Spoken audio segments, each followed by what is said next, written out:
Well, hello, traders. This is Blake Morrow with Trader Summit, and we're back with Dick Mathews and Stelios Kontogoulas. And this is the Tales from the Trading Desk segment. And I want to welcome you guys back. How you doing? Good. How are you? Good. It must be Friday that we get to do this again. Yeah. I like a week. Yeah, hell of a week to be, to be in the markets, a lot of volatility, but that's not what we're here for today. What we're here for today is we're here to talk about like some of the things that, are gone in today's market, in today's industry, in the financial industry. And I mean, today I want to talk about like some of the more fun topics. Let's just put it that way. Like let's talk about cars and let's talk about like lifestyle,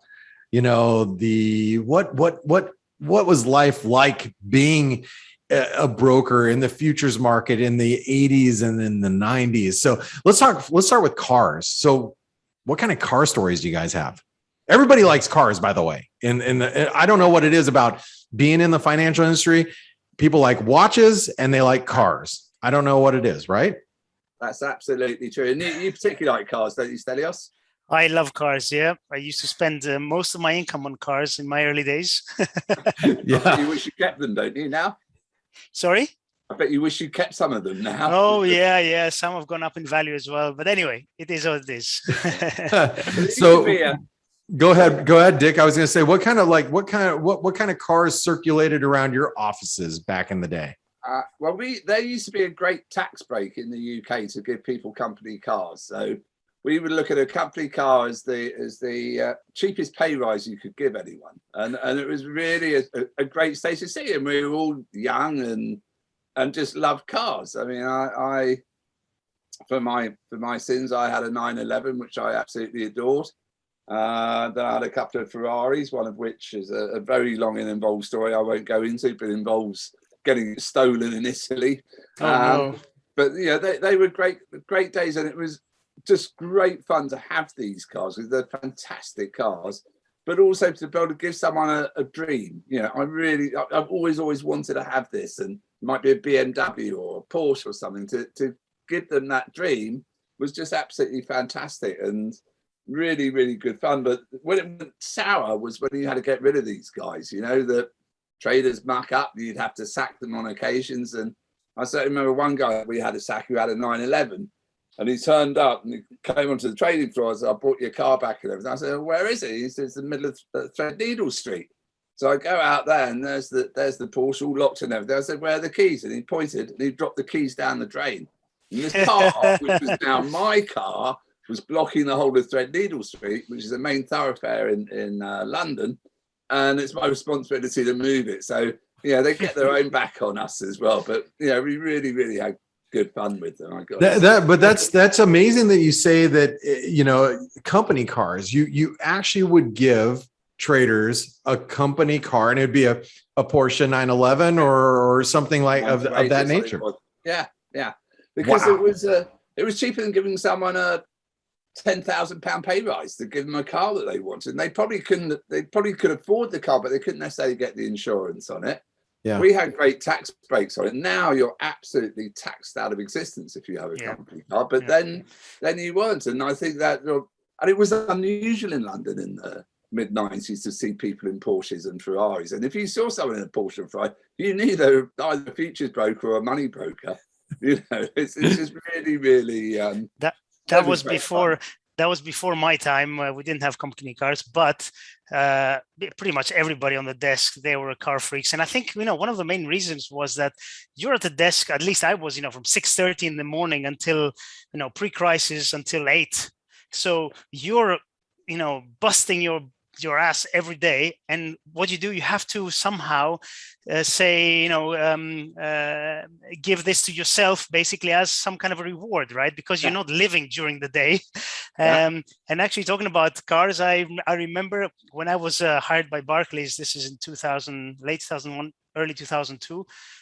It was the golden days. So what they would do is they would actually give you sign-on bonuses to take you so that you don't go to another bank. So when Barclays hired me, they didn't want me to go to other banks. So they gave me a sign-in bonus. I spent every penny, and I got a Ferrari 348 at the time. Every penny. And I remember I got an insurance quote, which was $2,500 per year, which was a lot at the time. And I had to pay it monthly installments because I didn't have it. That was fun. But you had a Ferrari. But I mean, come on. When I was young, I always said I wanted to have Ferrari by the time I'm 30. I got it when I was 30 and a few months. So it counts. That does count. That does count. Absolutely. And that's absolutely true that I think people forget the hours that we all worked and the pressure that we were under. And there's no such thing as looking at your watch. It's 5 o'clock. I'm off home now and I'll see you at 9 o'clock tomorrow morning. You know, you worked till the day was finished and the job was finished, or New York shuttle, or you know, Europe was an hour ahead and Europe came in. And it was, I'm going to give myself a present because I really earned this, you know.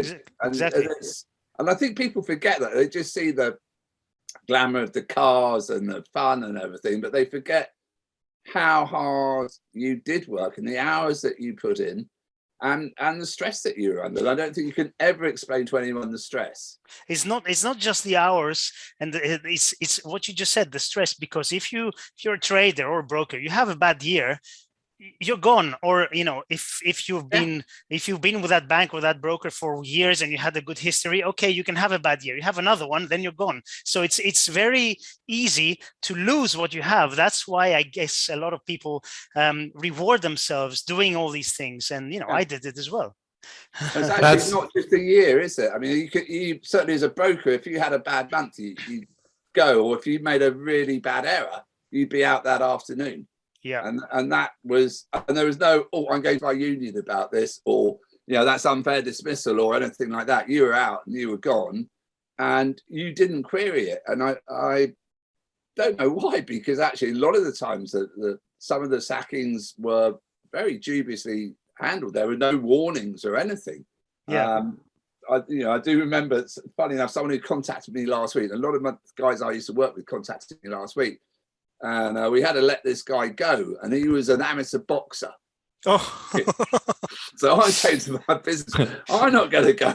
I'm not doing it. I want someone to come in with me to sack him. And you know, you always had this fear that you were going to get lamped by someone or something awful was going to happen. And I remember one guy at Refco, and we sacked him, and he just said, "Well, I'm not going." I said, "What do you mean you're not going?" I'm not leaving. I want to stay with you. It's like the most bizarre things would happen, but it was the hours and the stress, and you know, and you can never get that over.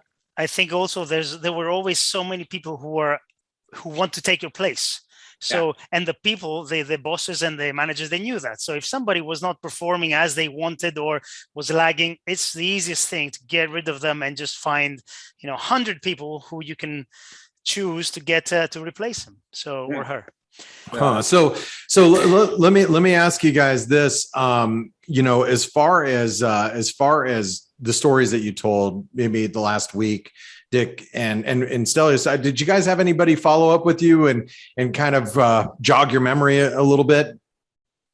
I didn't actually. It was a very busy week, so I didn't do much else apart from watching markets and trading. But you know, I'm sure it's going to happen. Yes. How about you, Dick? I had a couple of people follow up. One in particular, Dippy, who I told the story about. He lost 400,000. He's actually disputing how much he lost. Which, I've asked my partner to be to judge on this, whether I'm right or he's right on the amount. And he also did remind me that I then re-employed him 2 years later.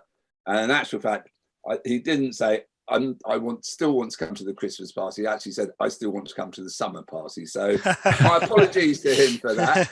And I know that Dave Stoller will get to hear what we did last week. So it'll be interesting to see what he comes back with.